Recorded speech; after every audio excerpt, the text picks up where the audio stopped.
Well, hello again, YouTube. It's Petey Two Finger. We just got back from Goodwill. We hit 3 different Goodwills, and this is a direct TV DVR box. So we paid $5 for this. Typically what I'll do is use the smartphone and read the model number. In this case, this is a HR54-200, and then that let us know that the size of the hard drive in here is 1 terabyte. Now, the economics of it for me work like, if it's $5, it better have a 1 terabyte hard drive in it. Let's say it's got a 500 gig, that's half the size of 1 terabyte. It better be half price. It better be $2, $2.50 or something like that. I'm not interested in paying $7 for, like these old TiVos. A lot of them have a 160 gig hard drive. So that's the first step, is making sure that you're going to get a good deal. Now I'm pretty picky because we have some really good reselling in our area. I'm checking my security camera here. I'm waiting on a package delivery today. And no. So yes, this was $4.99. It had a 1 terabyte hard drive. Gee, that's 1 terabyte hard drive.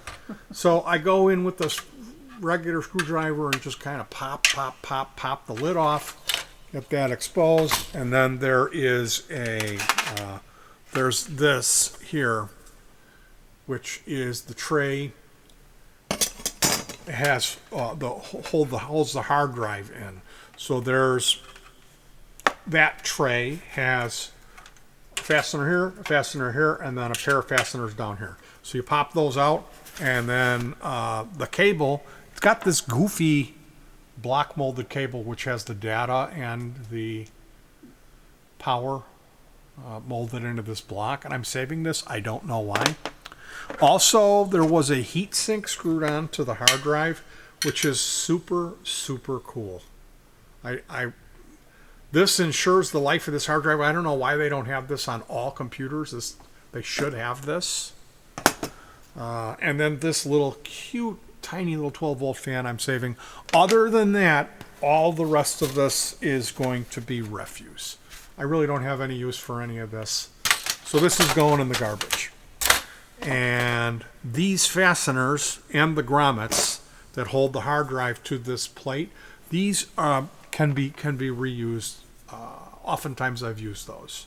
In any type of bracket where the hard drive mounts into a sliding carriage, or a tray, these are the fasteners that are used. So these are, and you know what? I lost one of the grommets. It fell down here, so I need to dig that out. But other than that, everything else is garbage, And I mean, the fan, yeah, you got to know when to cut bait. I've started to throw away some of my old computer junk. But basically, you end up with this. It's a Western Digital hard drive that was manufactured in 2016. So it's relatively new. Depending on the people, like they never took the plastic off the front of it, and it didn't look like it had been used much. So I'm guessing that this has light usage on it. The only problem is there's a chance that when I plug this in, see, it's normal SATA connector, what is used on a personal computer. If I go ahead and plug this in, there's a good chance that the hard drive is set up in a different power on state mode, and it's not going to function with the computer.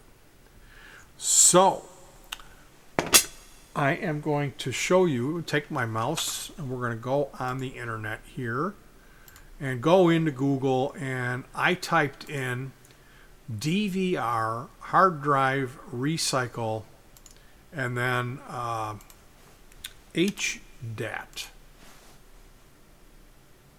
And here is Unlock hard drives for normal use, a guide. And this is on datarecovery.com. We're not going to go over this information.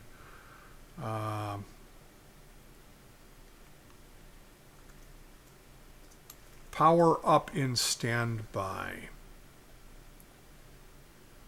So there's different modes. And unlock DVR hard drives without using the original DVR. So in order to do this, you will need to create these two bootable CDs. GPARTED live bootable CD and HDAT2 bootable CD. And forgive me if I'm wrong, I think they have separate files, one for AMD and one for Intel on that HDAT. But it may very well be the GPARTED. No, you know what? I think it is the HDAT. And it says here, what you do is you download these two files and then you'll burn them to bootable disks. So you insert the GPARTED disk into the CD-ROM drive of the computer. And then what I like to do is I will use a computer that's specifically for this. Like I have one over here that doesn't have any hard drives in it, or maybe now I think I am using that computer. So what I do is whenever I'm going to put these CD-ROM that has the potential to lobotomize or completely erase a hard drive, I do it in a computer that doesn't have any hard drives in it. Because let's say I do this in my computer and I plug it in, and when I'm going through the process, for some reason, I make the mistake, and I'm not doing brain salad surgery on the DVR hard drive. I'm doing the surgery on my hard drive. There's a chance that you can wipe everything out.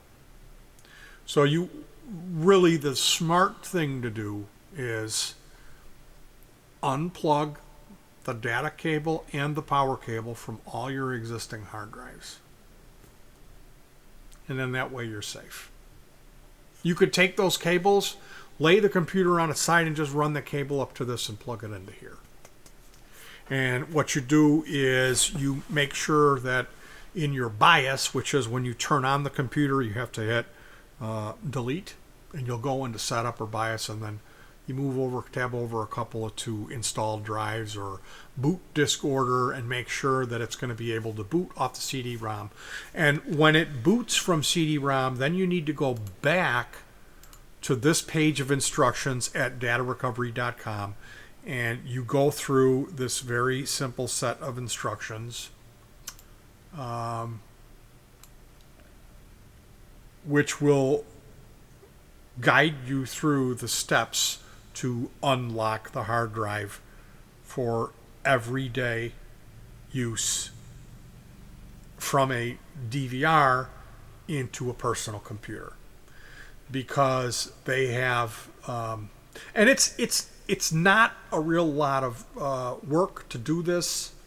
It's basically you follow the instructions, the software comes up, you tell it English language, you kind of yes through a bunch of stuff, and then this thing comes up and it's like, it's got a mouse, a GUI, and it's like this hard drive, and you pick that hard drive, and yes, and like maybe there'll be one section where you have to go in to advanced feature set about the power up options, and that power up and standby thing has to be enabled or disabled. I forgot how it goes. That's not the scope of this video. The scope of this video is to give you a roundabout picture of how you can hunt for DVRs and salvage hard drives out of them to build your own personal computer. Because there's a market. I have a 2 terabyte hard drive. Well, you know what? Here it is. Here's a 2 terabyte. This is a Seagate Skyhawk Lite. And this is one that I got about a month ago.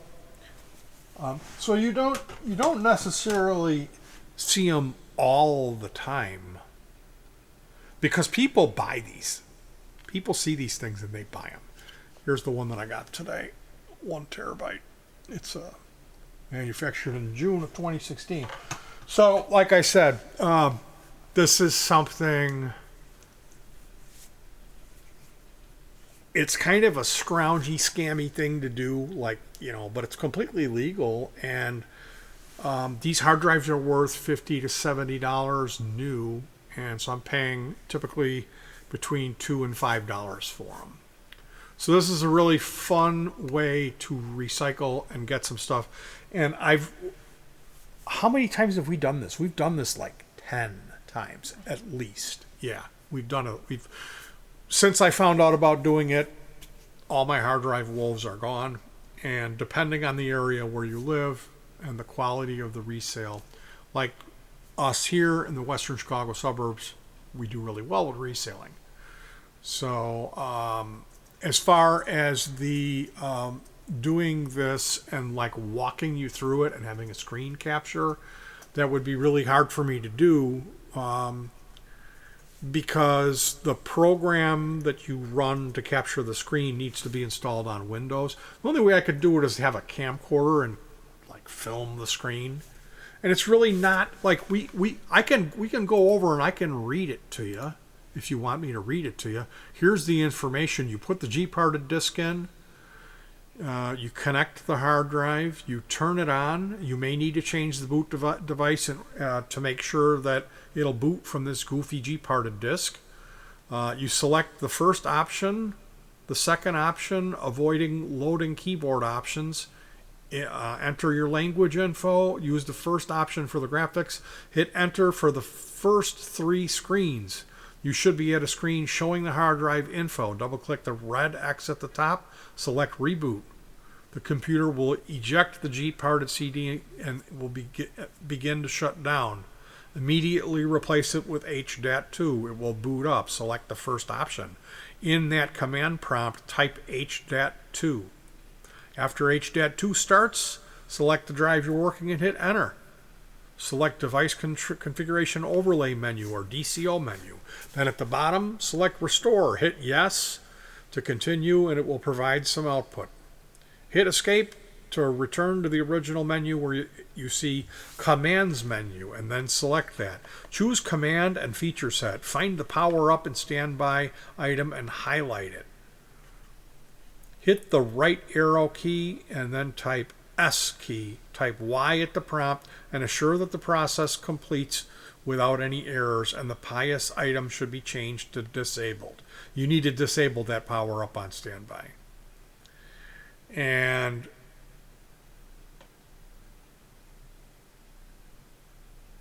there's an alternative method using the original DVR to unlock the drive.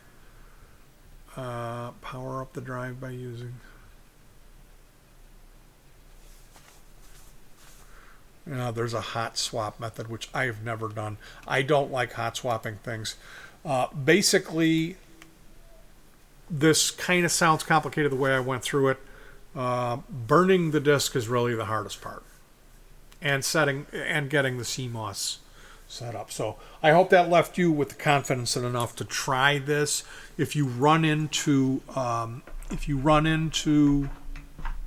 one of these hard drives, like if you have one or you find one and you're nervous about it, bring it over to your nephew who's good with computers and he can walk you through and you can see how simple it is to do. The most important thing to remember when you're doing this is you don't want to make any changes on your existing hard drives that are installed in your system. So what I recommend you do is unplug everything on those or just use a different computer. So very cool stuff. And I'll talk to you guys soon. Peace.